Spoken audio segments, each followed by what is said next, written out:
오늘은 우리 민족의 최대 명절인 설날입니다. 설 노래를 한번 불러볼까요? 설 노래 있죠? 어제 저녁에 제가 잠자리 들기 전에 혼자 한번 불러봤습니다. 까치까치 설날은 어저께고요. 우리 설날은 오늘이래요.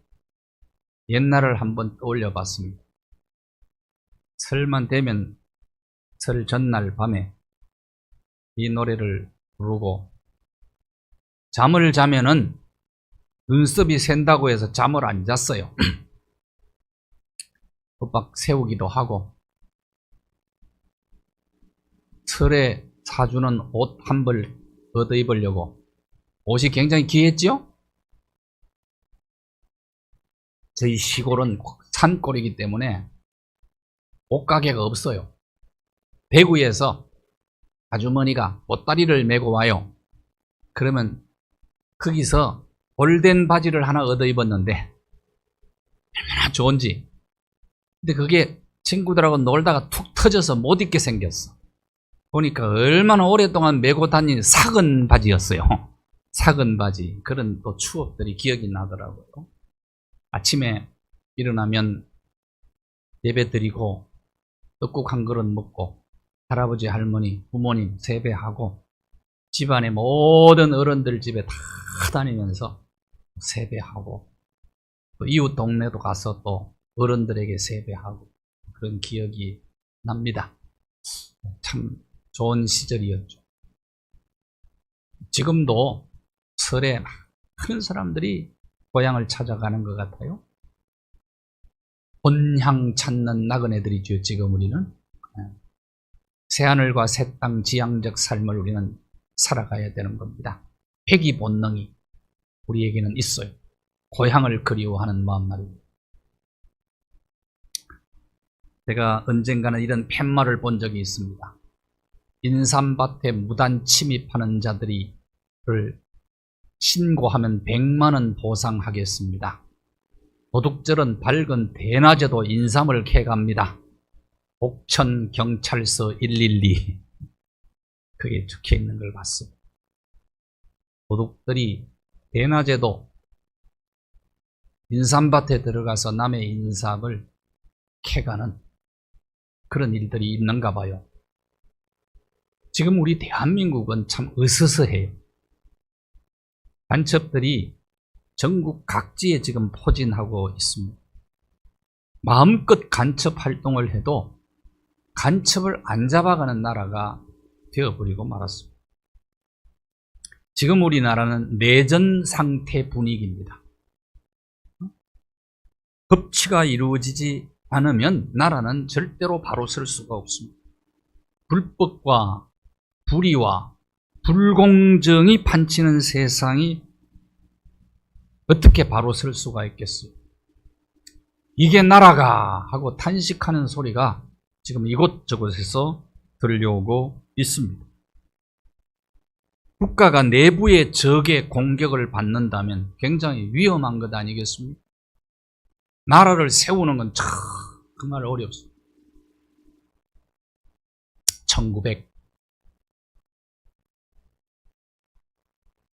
1940년대 우리가 광복 이후에 우리나라가 참 어려웠었어요. 사상적으로. 남노당이 박헌영이 이끄는 남노당이 80% 정도 되었었습니다. 우리 남한에. 그러니까 김일성이가 전쟁 쳐내려 가기만 하면 우리 박헌영이가 김일성한테 그랬잖아요. 내려오기만 하라 이거야. 그러면 끝장난다 나라가. 그래서 이승만 대통령이 박헌영이를 이북으로 보내버렸습니다. 아예. 그래서 우리가 공산화가 되지 않았어요. 지금 참 나라가 굉장히 어려운 위기에 처해 있다. 만들어 본 사람은 만드는 게 얼마나 힘드는지 알아. 무너졌던 것을 다시 세워본 사람은 무너진 것을 세우는 것이 개인적으로도 얼마나 어려운지 우리 사업을 일으켜 보신 분들은 알잖아요. 어려워. 우리가 나라가 얼마나 어려웠습니까? 36년 일제강점기, 그리고 6.25 나라가 다 폐허가 되었는데 그 나라를 어떻게 이렇게 세웠습니까? 우리가 월남 파병에서 목숨을 걸고 또 중동 그 뜨거운 열사의 땅에 가서 산업 현장에서 돈 벌어서 나라. 기억나십니까? 어릴 때 여러분 기억나실 거예요. 머리카락 잘라가지고 팔았잖아요. 그래가지고 가발 만들어서 수출하고 신발 만들어 수출하고 독일의 광부들, 간호사들 보내고 그렇게 해서 이 나라를 이렇게 세우는데 얼마나 힘들게 세웠느냐 그 말이에요. 그럼 꼭 기억하셔야 돼요. 무너지는 것은 한순간에 무너질 수도 있다는 걸 꼭 기억을 하시고 야무지게 우리나라를 지켜야 됩니다. 우리나라 세워가야 된다고요. 지금 하나님께서 율법을 주신 것은 법이 나라를 세우거든요. 그래서 법치가 이루어져야 됩니다. 모든 사람에게 동등하게 법이 적용되어지는 그런 나라가 되어야 되는 거예요. 하나님이 왜 법을 주셨을까? 법을 주기 전에, 율법을 주시기 전에 하나님께서는 사람들의 마음에 이미 법을 주어서 그걸 뭐라 그러면 양심이라고 그래요. 양심의 법을 주었다고요. 그런데 사람들이 세상을 살다 보면 양심의 칼날이 무뎌질 때가 있어요. 그래서 얼굴이 아주 뻔뻔스러워집니다. 얼굴 철판 깔았다고 그래요. 도무지 부끄러운 줄을 모르는 거예요. 뻔뻔스러워지는 거죠. 우리 주변에 미스터 뻔, 미스 뻔들이 참 많이 있어요. 폐륜이라고 그러죠. 파렴치. 뻔뻔스러운 사람들 참 많다고. 모든 사람이 거짓말이라고 생각을 하는데 눈 깜짝하지도 않고 거짓말을 하는데 제가 볼 때는 그런 사람은 초강력 멘탈을 가지고 있어. 기네스북에 올라야 될 것 같아. 그런 사람들도 있잖아요. 왜 그러냐? 양심이 불도장을 맞아서 그래. 양심이 화인 맞아서 그렇다고. 디모데전서 4장 1절 2절을 보십시오. 디모데전서 4장 1절과 2절에 보면은 화인 맞은 양심이 있다. 불도장 맞아서 양심이 마비 정도가 아니고 아예 기능을 다 잃어버렸어. 기능을. 제 기능을 못하기 때문에. 왜 그렇게 되었느냐? 이유는 바로 미혹하는 영과 귀신들을 가르침을 따르기 때문이다. 마귀는 거짓말의 아버지잖아요. 거짓의 아비잖아요. 거짓말을 자기 특허처럼 거짓말을 하는 존재, 그것이 마귀라고 그랬어요. 그래서 귀신과 바로 미혹하는 영의 가르침을 따라 살기 때문에 모든 사람이 다 알고 있음에도 불구하고 뻔뻔스럽게 거짓말을 하는 세상이 되어버렸다. 그런 얘기입니다. 양심이 화인 맞았다. 불도장을 맞아서 무디어질 정도만이 아니고 마비가 되어버려서 그렇다. 여러분, 양심이 마비되면은요, 사람이요, 짐승보다도 못할 때가 있다고요. 사람의 마음은 죄로 물들어져 있기 때문에 마음의 할례를 받지 않으면 양심이 회복이 안 되는 겁니다.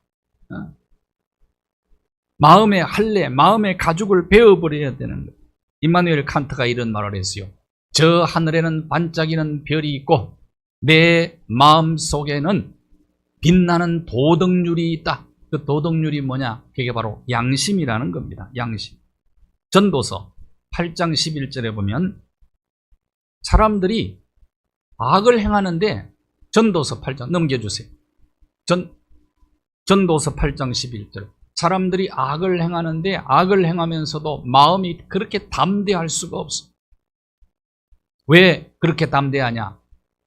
하나님의 심판이 지연되고 있기 때문에 인생들이 악을 행하는데 마음이 너무나 담대한 거예요. 쌍방울 김성태 씨가 체포돼서 들어왔지요. 태국에 도망갔는데 황제 도피 생활을 한 거예요. 우리나라에서 술집 종업원들을 태국으로 불러가지고 고급 회를 먹고, 그리고 호화, 골프를 치고 그렇게 다닌 겁니다. 그런데 붙잡혀 들어와가지고 뭐라 그럽니까? 자기는 아무것도 모른다. 나는 그 사람 모른다. 서로 입을 맞추고 방송에서도 보도를 해주고 그렇게 했다. 왜 이렇게 마음이 담대할까? 악을 행하면서도. 그게 뭐냐? 하나님을 무시하는 거라. 하나님이 보신다고 보기는 뭘 봐. 하나님이 심판한다고 아이 그거 믿을 것도 못 돼. 하나님의 심판이 지연되고 있는 것을 조롱하고 있는 거죠. 그거는. 그렇게 담대할 수가 없어요. 자, 법이 얼마나 중요한가? 오늘은 제사장 나라의 법에 대한 말씀을 좀 드릴 겁니다. 세계 3대 법이 있습니다. 3대 법. 그것은 저 바빌로니아의 함무라비 법전 최초의 성문법이라고 배웠죠, 여러분? 최초의 성문법이. 두 번째 법이 로마법입니다. 로마법. 세 번째 법이 나폴레옹법, 프랑스 법인데 자유평등박애. 그래서 인간의 기본권의 원리를 제공해주는 법이 프랑스 법이 아주 중요하죠. 그래서 민주주의가 발전하게 된 겁니다. 법이 있어야 돼요. 법이 그만큼 중요한 겁니다. 그런데 세상 법과는 다른 나라의 법을 하나님이 주었는데 주전 1400년대에 모세를 통해서 시내산법을 주었습니다. 그 법은 제사장 나라 법이라고 그래요. 제사장 나라 법. 그 법을 제정하신 분이 누굽니까? 대한민국 법은 언제 제정됐죠? 1948년 8월 15일에 제정됐다고. 제헌국회가 그때 열렸어요. 그때 이승만 대통령이 이윤영 목사님을 보고 나와서 기도하십시오. 그 유명한 기도문이 국회 도서관에 지금 다 보관이 되어 있습니다. 목사님이 기도하고 법 제정하고 선포하고 그게 제헌국회라고 그래요. 근데 많이 개정을 했어요. 우리나라 법은. 왜냐하면 법이 완벽하지 않기 때문에. 그러나 모세에게 주신 법은 누가 만든 겁니까? 하나님이 만들어 주었기 때문에 지금까지 한 번도 개정을 안 했어. 완벽한 법입니다. 이 법이 제사장 나라의 법입니다. 왜 법을 주셨느냐? 바르게 살도록 하기 위해서. 하나님의 백성답게, 하나님의 자녀답게, 사람이 사람답게 살도록 하기 위해서 이 법을 하나님이 주신 겁니다. 그러니까 법을 지켜야 사람답게 사는 겁니다. 사람답게, 백성답게, 자녀답게 사는 것이 하나님이 우리를 향한 하나님의 뜻이거든요. 모세는 이 법이 너무나 중요하다는 걸 인식했기 때문에 모세가 광야대학 법학 총장이라 40년 동안 백성들을 40년 동안 법을 가르치는 거예요. 마지막에는 모세가 죽기 전에 모압 평지에 모든 백성들을 모아놓고 마지막에 또 반복해서 가르친 것이 신명기지. 자, 한번 여러분 물어봅시다. 어느 나라가 이 인류 역사 속에 어느 나라가 전 국민을 대상으로 이렇게 법을 가르친 나라가 있을까요? 없을까요? 여러분 대한민국 국법에 대해서 여러분 1년 동안 집중해서 공부해 봤습니까? 그렇게 법을 가르친 나라가 없다니까. 그런데 이스라엘은 40년 동안 광야 대학에서 40년을 가르쳤어. 몇 년요? 이건 대단한 것. 40년 가르치고 그것도 부족해서 모세가 죽기 전에 3편의 설교로 반복해서 또 가르친 게 신명기라고. 신명기. 그러니까 세계 1등 국가가 되는 거예요. 1등 국가. 지금 우리나라에 사법부나 입법부나 행정부에 많은 사람들이 포진하고 있습니다. 주로 어떤 사람들이 포진하고 있죠? 법을 전공한 사람들이 포진하고 있다. 이들이 잘해야 되는 거예요. 이스라엘이 세계 1등 국가가 된 것은 모세가 공헌을 한 겁니다. 그때 모세가 40년을 가르쳤다니까. 40. 이 법이 하나님의 나라의 법인데 오늘 본문은 뭐냐 하면 저 가나안 땅에 들어가면 반드시 왕을 세워달라고 할 거다. 그러면 왕이 세워졌을 때, 왕정 체제를 도입했을 때 왕이 어떻게 해야 되느냐를 우리에게 가르쳐주고 있어요. 그러니까 그것은 신약시대에 살아가는 우리에게 주신 말씀이기도 합니다. 베드로전서 2장 9절에 보면 우리는 어떤 존재라고 그랬어요? 왕같은 제사장들이니까 신약시대 우리에게 주신 말씀이기도 하지요. 이걸 받아야 되는데 하나님께 주신 법을 우리는 어떤 자세로 대해야 될 건가 하는 겁니다. 어떤 자세로? 제일 먼저 이 법을 가까이 해야 돼요. 가까이 두고 살아야 되는 겁니다. 한번 보실까요? 18절에 자, 왕이 되면 왕자에 올랐을 때 율법의 말씀을 등사본이라고 그랬어요. 율법의 등사본을 책에 잘 기록을 해서 어디 두고 살라고요? 평생 옆에 두고 읽으라 해요. 평생 옆에 두고. 왕이 되면 등사본이라고 그랬는데 그때는 성경이 기록된 성경이 귀했잖아요. 없잖아요.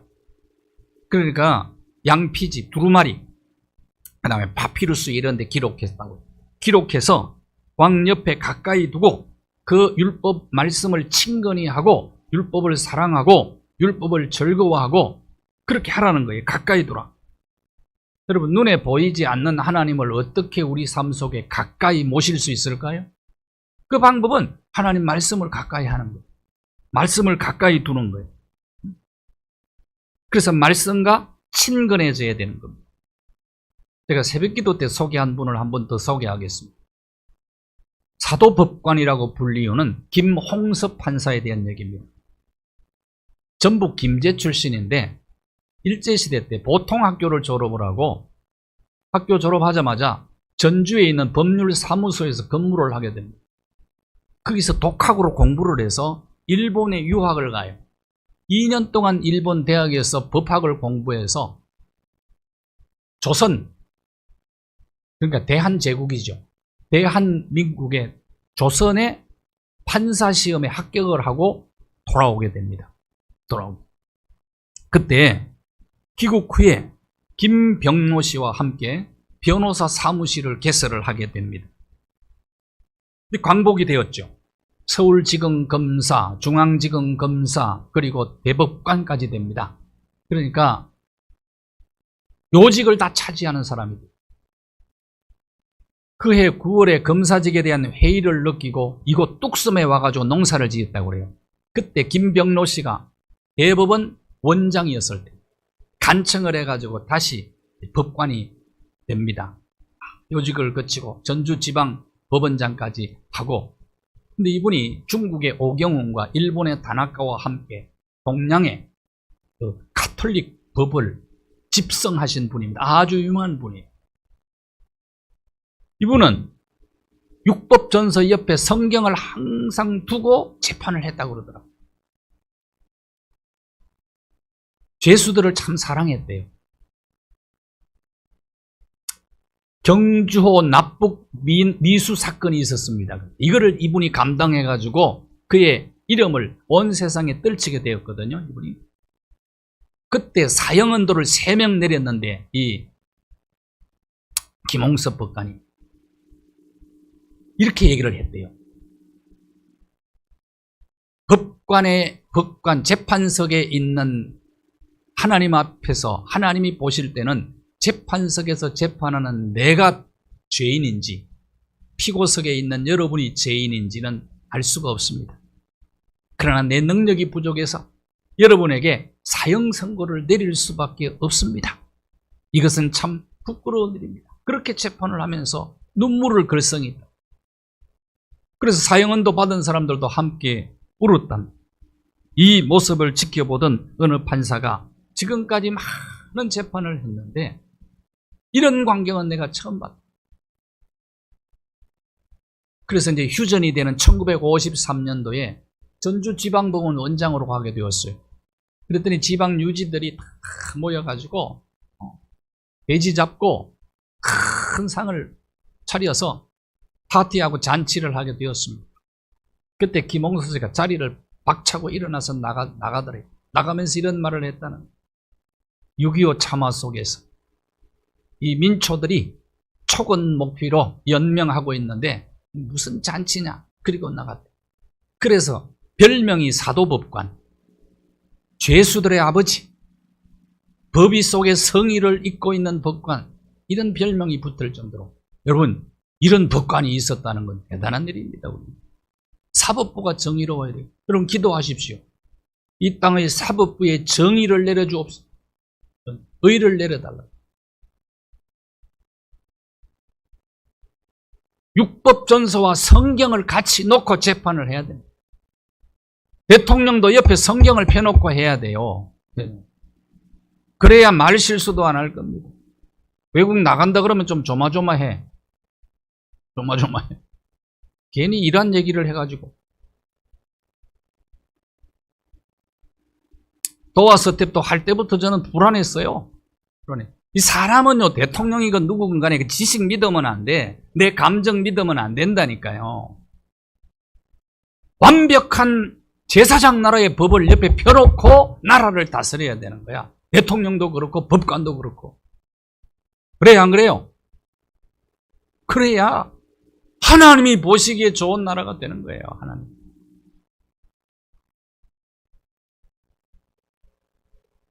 그 다음, 자, 말씀을 어떻게 하라고요? 가까이 두라요. 항상 펴놓고. 여러분 성경도 늘 펴놓고 예수 믿어야 돼. 주일날 예배 올 때만 성경 펴면 안 돼요. 부탁교인 되지 말라고 그랬죠? 부탁. 늘 성경을 펴놓고 내가 일어나고 일상의 사건들, 문제들을 만날 때마다 성경은 뭐라고 말씀하시는가를 펴놓고 가까이 두고 친근하게 그렇게 예수 믿으셔야 된다고요. 그리고 가까이 두기만 하면 뭐하냐 이거예요. 보실까요? 19절 한번 봐요. 19절. 성경을 통해서 하나님 경외하는 것을 성경을 읽으면서 배우라 이거야. 하나님 경외하는 법을 배우라 이거야. 하나님을 경외해야 하나님 말씀을 지켜 행하는 겁니다. 부모님을 존경해야 부모님 말씀 순종하고 선생님 존경해야 학생이 선생님 말씀 순종하죠. 지도자를 존경해야 그 지도자를 따르는 거다. 이런 얘기입니다. 그것처럼 하나님의 말씀을 지켜 행하는 원동력은 하나님을 경외하는 건데 그 하나님을 경외하는 것을 말씀을 통해서 배워야 된다. 배워. 하나님 말씀을 통해서 여러분이 정보 얻는 것으로 만족하시면 안 됩니다. 여러분이 지식을 축적하기 위해서 성경 공부하는 것 아니잖아요. 설교 듣는 것도 아니죠. 목사는 성도들한테 은혜 받았습니다. 그 얘기를 자주 들어요. 은혜 받. 꼭 묻고 싶어 제가. 그런 사람들에게. 무슨 은혜 받았습니까? 근데 안 묻습니다 제가. 은혜를 받았으면 그 다음에 뭘 해야 되죠? 은혜 받은 말씀대로 살아서 삶의 변화가 일어나야 되는 거 아니에요. 그게 은혜 받은 거죠. 평생 지켜 행하라 이거예요. 자, 앞으로 왕을 세우면 왕은 가나안 땅에 들어가서 왕이 되고 난 다음에는 세 가지를 하지 말라고 그랬어요. 세 가지. 한번 보실까요? 신명기 17장 16절 한번 보십시오. 16절. 병마를 많이 두지 말아라. 하나님보다 군사력을 더 의지하지 말라 그래요. 애굽으로 도움을 구하러 가지 말고 애굽에 말 사러 가지 말고 성경에 그런 말씀. 앞으로 가나안 땅에 들어가면 백성들이 왕을 세워달라고 분명히 얘기할 텐데 그 왕을 세우거든 왕은 뭐 하지 말아야 된다고요? 뭘 많이 두지 말라? 누구를 더 의지하라는 겁니까? 그런데 왕들이 나중에 그렇게 안 해. 대표적인 왕이 누구냐 하면 애굽에 도움을 구하러 간 히스기야 왕입니다. 히스기야. 그의 아버지 아하스 왕은 친아수르 정책을 썼어요. 아수르에다 조공을 엄청나게 갖다 바쳤어. 그러니까 이제 그의 아들 히스기야 왕은 그러면 안 되겠다. 그래서 친애굽 정책을 쓴 겁니다. 그것 때문에 부끄러움을 당했어요. 수치를 당하고 도움을 줄 줄 알았는데 그 도움은 커녕 그것 때문에 얼마나 어려움을 당하는지 몰라. 아수르 왕이요.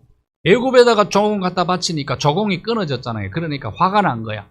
그래서 18만 5천 대군 이끌고 와가지고 오히려 남유다를 공격해 왔잖아. 그래서 왕이 되면은 하나님을 더 의지해야 되지 군사력을 하나님보다 더 의지하면 안 된다고 명령을 한 겁니다. 한미동맹이 중요하지만은 우리나라가 하나님보다 미국을 더 의지하면 안 되는 거죠. 중국을 더 의지하면 안 되는 거죠. 덩그리 외교도 안 되는 거예요. 덩그리 외교가 어디 있어? 양쪽을 다 좋게 해가지고. 그런 거는 없더라고, 역사 속에 보니까. 우리가 힘을 키워야 되는 거예요. 우리가 힘을 키우려면 하나님을 의지해야 되는 거죠. 그 다음에 두 번째, 뭘 하지 말라고 그랬어? 17절 보십시오. 17절. 뭘 많이 두지 말라고요? 왕위는 권력의 정점에 있기 때문에 자기 마음대로 할 수 있거든요. 나중에요, 솔로몬이 왕이 되고 난 다음에 처첩이 몇 명이었습니까? 1000명이나 두었어. 아내를 많이 두지 말라고 했는데 솔로몬이 이 법을 어긴 거야. 그래서 1000명 중에 이방 신상을 가지고 온 이방 여인들이 많아요. 그러니까 나라를 우상천국으로 만들어버린, 타락을 해버린, 이 말씀을 안 지킨 거야. 군사력에 대해 조금 더 얘기할게요.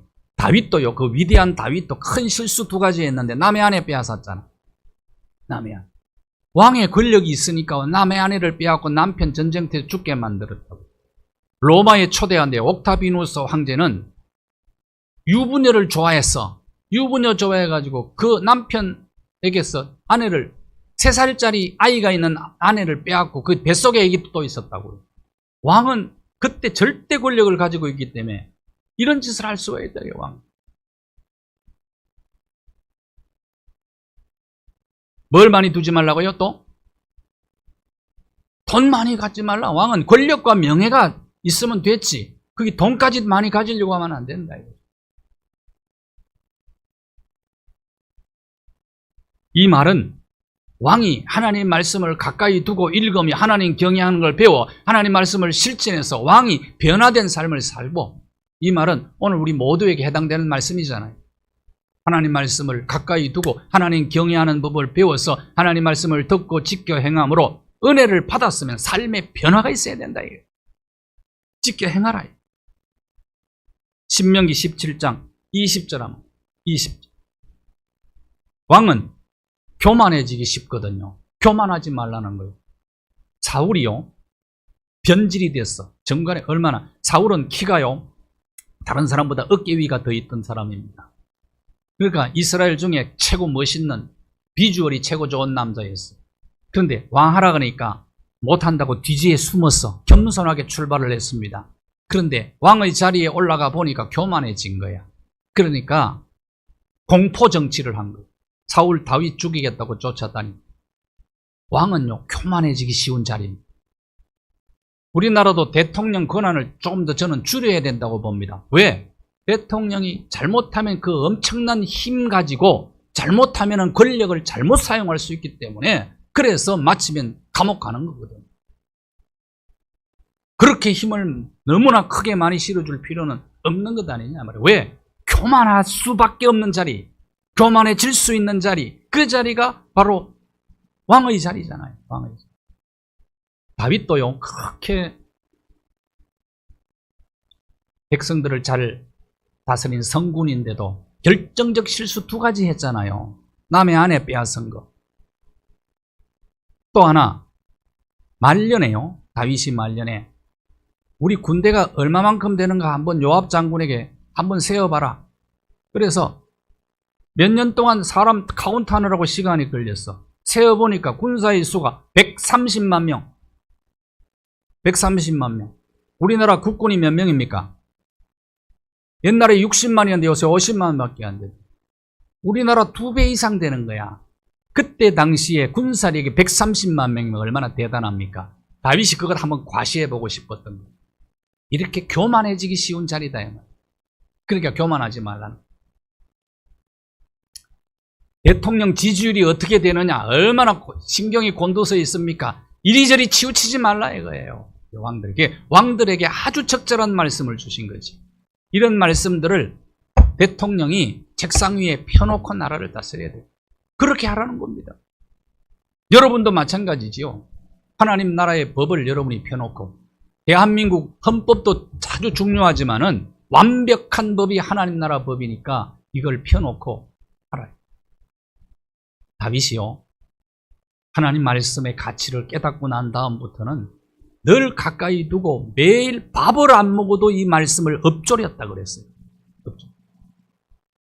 대표적인 사례가 어디냐 하면은 법궤를, 블레셋에게 빼앗겼던 법궤를 기랏 이야림에서 예루살렘으로 옮길 때에 사건이 하나 터지지요. 수레에 싣고 법궤를 소가 펄쩍 뛰는 바람에 나아곤의 마당에서 웃사가 법궤 떨어질까 봐 잡았는데 죽었어요. 이런 일이 어디 있습니까?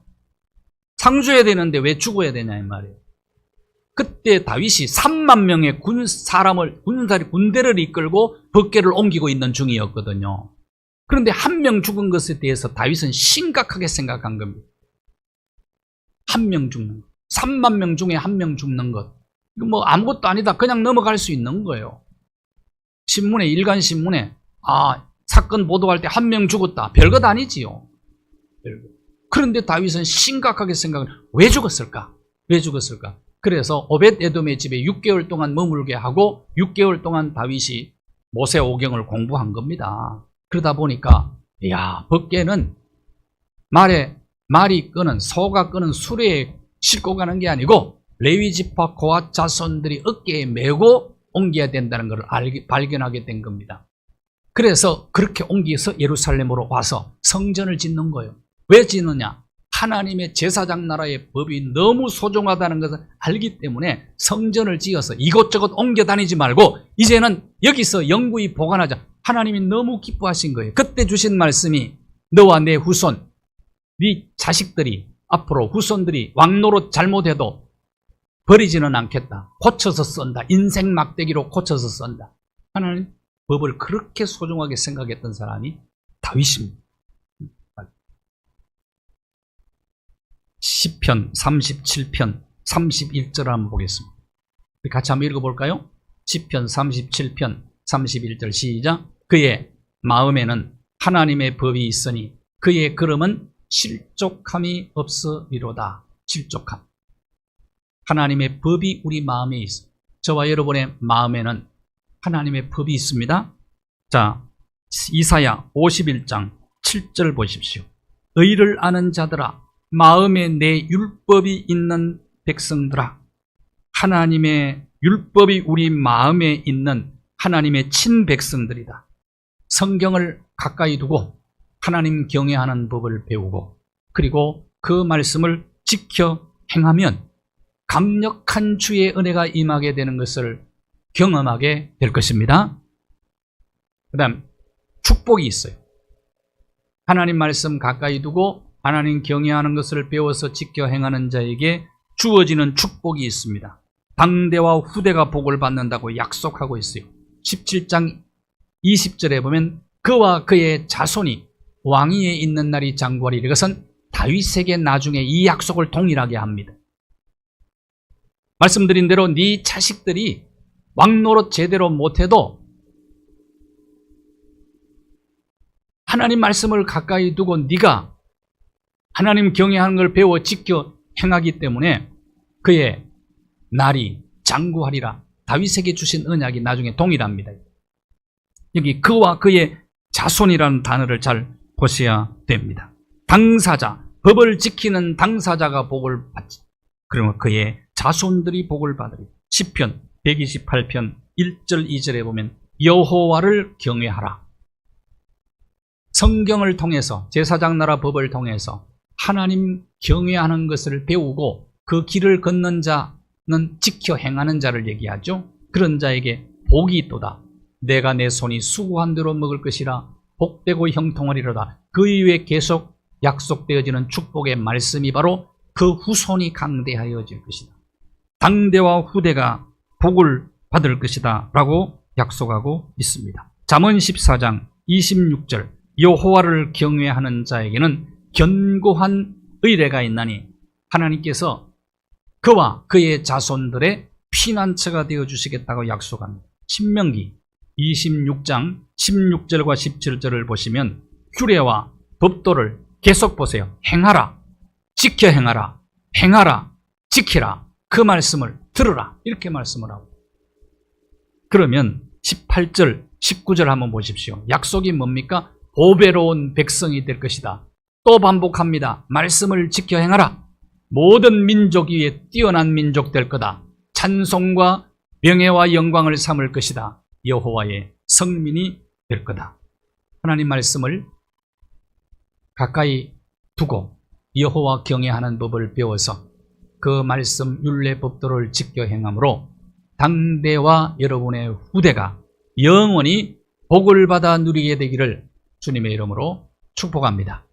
하나님 아버지, 제사장 나라의 법인 하나님의 말씀, 기록된 성경을 늘 가까이 두고 하나님 말씀과 친밀해지고 말씀을 통해서 하나님 경외하는 법을 배우고 그 말씀을 듣고 지켜 행함으로 당대와 자손 만대토록 여호와의 복을 누리도록 은총을 내려 주시옵소서. 예수 그리스도의 이름으로 기도하옵나이다. 아멘.